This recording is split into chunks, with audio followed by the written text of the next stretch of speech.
Today we're going to look at how to make the moulds for our pewter casting for our pinned project. We're going to use two computer programs, Adobe Photoshop and Adobe Illustrator, to manufacture the file that we're going to then use in the laser cutter to make our mould. So the first thing we need to do is come to the Wisdom page, the Year 7 Product Design into Design page, and then we need to select the pinned section, and we then need to download the template. Now, we have two different laser cutters in the design department, one in room 602 and one in room 609. They're slightly different, and therefore we need a slightly different template. So I'm going to select B609 because that's the room I'm teaching, and that's going to download. I'm then going to open that in Adobe Illustrator. I'll make it big there. We can see this is the area we're going to be working on. So I'm going to get the magnifying tool, and I'm just going to zoom in here a little bit. The key parts, obviously the outside shape, which is going to be cut. There's 4 circles for the location pins, and this neck here. Now this is where the molten pewter is going to come into, and then our badge will be created in this space here. So we need to find the file for that, or we need to create the file for that. So we need to go to Photoshop, and we need to open up a file of the photo that you've taken previously. Now I've got a lovely photo of Mr. Ross here. So I'm going to click and open that. I'm going to get the magnifying glass and I'm going to zoom in just a little bit so I can see more clearly what's going on. Now the first thing I need to do is to select the outline of Mr. Ross. So I'm going to use this tool here, the quick selection tool.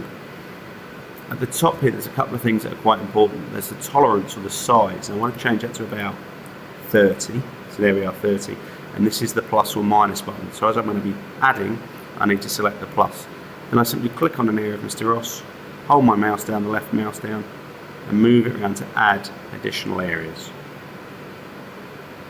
So this is working pretty well. And I keep clicking to add additional areas. Like that. Now you'll have spotted that we've actually missed out, or a little bit up here, so we can add that in. And we've also got some stuff down here that we don't want. So I'm going to go to the minus button, click in there to take out the bits we don't want. And we can make small adjustments if we need to by using the plus and minus buttons. Once I'm happy that I've got the shape that I want, I need to fill that in. The easiest way to do that is to simply go Layer, New, Layer. Layer 1 is fine.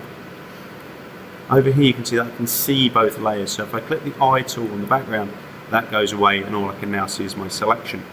I come get my paint bucket tool and I simply fill in the selection. So we've now got that outline that we want.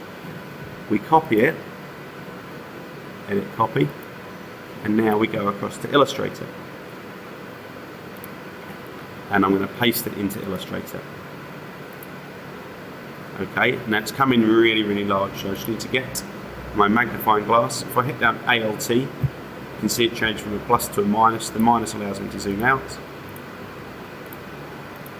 So I come out all the way, and we see what we've ended up with. The Mr. Ross file is very, very large. So with a black arrow, I adjust the size of that so it's approximately the size that I want, and I move it up.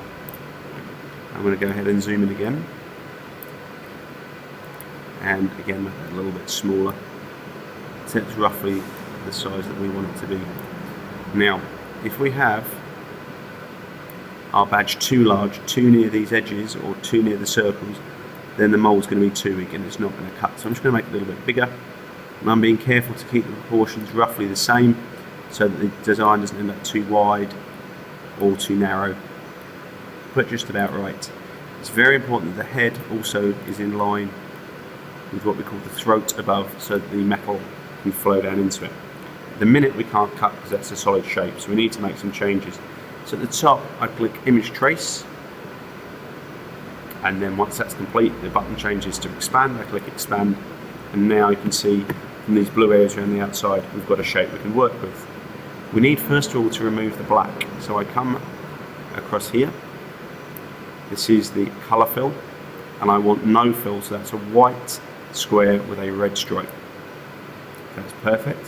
Now I need to change the outline, or stroke as it's known. So I click here, and I click on red because it's red for cutting in this program, very important.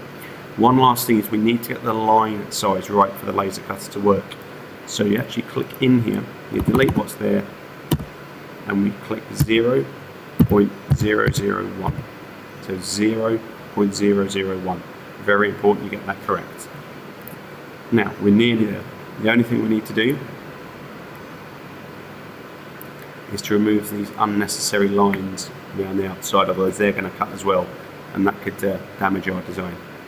So I now click on the white arrow, and I click on that path I don't want, I click delete, and there's just this one little part down the bottom which I don't want, delete, and now we're done. We have our design complete and ready to cut.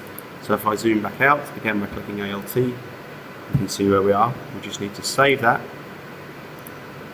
to our desktop, and I'm going to title it Mr. Ross. Save that to my desktop. Now we're complete, ready to go and laser cut our file.